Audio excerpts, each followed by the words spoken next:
So after months of Donald Trump saber-rattling against Kim Jong Un in North Korea, after Kim Jong Un threatening the United States over and over, finally it seems as though there's a glimmer of hope that these two man-babies will come together and work out a solution face to face, because Donald Trump and Kim Jong Un have in fact planned a meeting.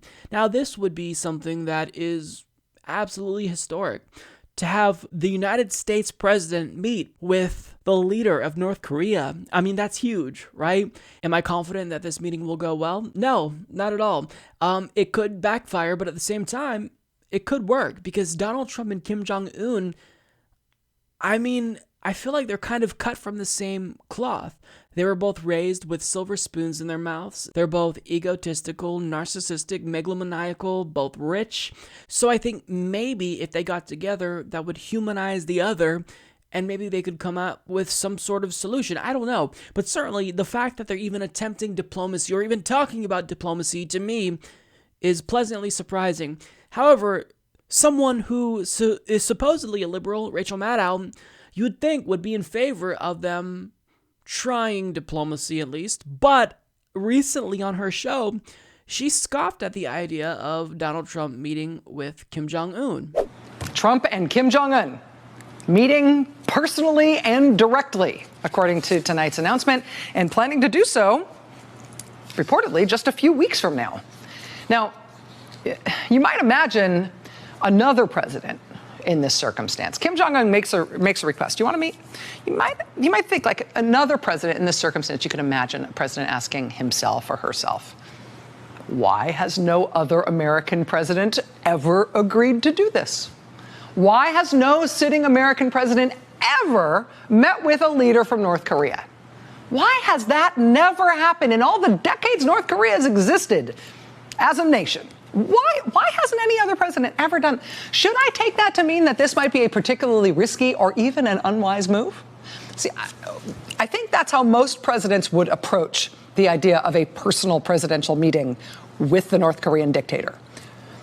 I think a lot of people probably suspect tonight that those are not the kinds of questions that this president asked himself before agreeing to this meeting. But this is the president we have, and he said yes to North Korea. Okay, look, I get it. I, too, don't know if this meeting will go well. But what's the alternative, Rachel? Should they continue trading insults back and forth with one another as the world watches in terror? As people in South Korea wonder if they're going to be bombed? As Japan worries if there's going to be a missile headed their way? I mean, what's the alternative? Diplomacy should be the only solution, because diplomacy is a deterrent from war. So the fact that you're scoffing at the idea and condescendingly suggesting that Donald Trump is wrong here because other presidents didn't do it, well, so what?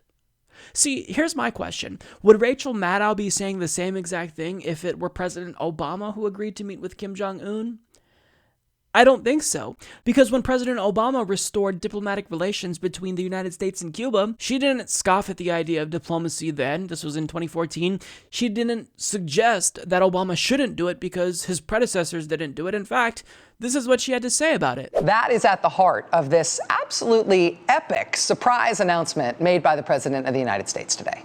I mean, there had been signs that something was going to happen, that maybe something was going on. Little signs. Tony Blinken, this guy, when he was up for confirmation for the senior State Department job, which he just got confirmed for this week, one of the things he got asked about at his confirmation hearing was about the chatter in Washington that something was about to happen on the issue of Cuba. Yesterday, we're told, there was the first direct contact between an American president and a Cuban leader since the 1959 revolution that brought Fidel Castro to power. Raul Castro spoke directly with President Obama on the phone yesterday. We're told for about 45 minutes. They talked directly. That itself is historic. The United States cut off diplomatic relations with Cuba in 1961. Today, our diplomatic relations were restored by order of President of the United States. The United States will now move to open an embassy in Cuba for the first time since the Eisenhower administration. Cuba will open an embassy here. Travel restrictions will be somewhat relaxed. Cuban Americans will be able to send more money home. Our government and the Cuban government will start talking about a host of diplomatic issues, including terrorism and whether or not Cuba should be kept on the list of state sponsors of terror. So after seeing that, I'm convinced 100% that Rachel Maddow is nothing more than a hack. As if I needed more evidence, right? Because how is it that she described Obama's decision to unilaterally restore diplomatic ties between the U.S. and Cuba? She said it was, quote, absolutely epic. Absolutely epic. She didn't suggest in that segment that since the last 10 presidents hadn't spoken with a Cuban dictator, that maybe it's not a good idea for Obama to do it. Now, I get it, North Korea and Cuba are different cases, but the idea of diplomacy in general is something that liberals of all stripes should theoretically be championing since, again, it's a deterrent for war. But when Trump tries it, all of a sudden Rachel Maddow scoffs at the idea of diplomacy, but when Obama does it, she praises him for it and says that it's epic. Absolutely epic. So the obvious conclusion is that she's a hack. She's not against diplomacy because she is taking a principled stance against diplomacy. She is only against Donald Trump meeting with Kim Jong Un because Donald Trump is the one meeting with Kim Jong Un. If it were Obama, she would be praising him and she'd call it absolutely epic, I bet. Absolutely epic. She's basically taken this anti-Trump stance, and she's agreed, as a propagandist for the Democratic Party, to just be opposed to everything that Donald Trump does ever. That's why scoffing at the idea of diplomacy with North Korea was her default position. She probably didn't even think about it. Now, I'm not suggesting that Donald Trump is a genius or a saint for suggesting this or going along with an invite to meet with Kim Jong Un. But what I am saying is that objectivity matters, especially in journalism. You shouldn't just be against something because Donald Trump is the one that did it. If he is able to succeed here and get peace with North Korea and strike a long-term solution, then you should be in favor of it in the same way that Republicans should be in favor of Obama's Iranian nuclear deal, which stopped them from getting a nuclear weapon. Not that they wanted it in the first place, but the fact that this was a deterrent and stopped neocons from being able to say that we should invade Iran was really important. So if Donald Trump does something that's beneficial for everyone, that promotes international peace and stability, then you should applaud him for it, not scoff at the idea of diplomacy, Rachel Maddow.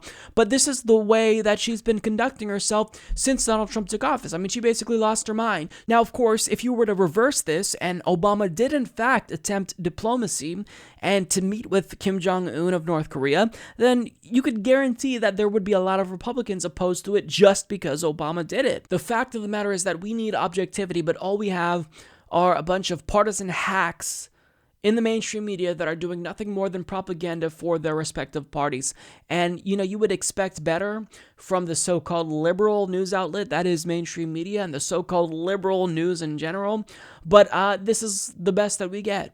Hacks who denounce things that they theoretically should agree with and probably would agree with based on her history of being someone who doesn't necessarily advocate for war, who's taken anti-war stances in the past, but all of a sudden Rachel Maddow is a war hawk and MSNBC is a warmongering network if it means that they have an opportunity to oppose Trump and disagree with Donald Trump. Support this podcast by becoming a patron at patreon.com/Humanist Report.